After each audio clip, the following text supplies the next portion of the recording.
ef þú ert að fara í stjórnmál, uh, ekki gleyma að þú ert í þjónustu hlutverki og fyrstu 2 lykil hlutverkin, númer 1 hlutverk ríkisins, láta okkur í friði.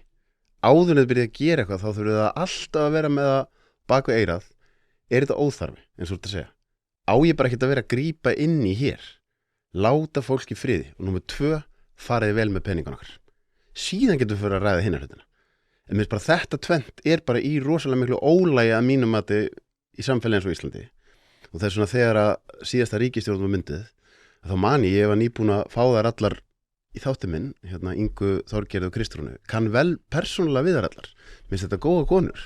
Og þegar að þær mynduðu þessa ríkisstjórn þá hugsaði ok, ég ætla að halda með þeim.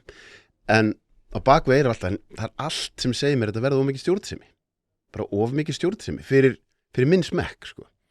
Og svo finnst mér eins og núna, ef að þessi ríkisstjórn mun halda út kjörtímabilið, þá held ég að Íslendingar muni ganga kjörborðinu næst og þá mun þessi ríkisstjórn fá minna fylgi, meðal annars út af því bara að það eru afleiðingar af því að ef þú ert of, eins og þú segir, þetta er engin endir á þessu. Þú byrjar að gera nefnd þetta, svo þetta, og bara kostnaðurinn byrjar bara að fara upp úr öllu valdi.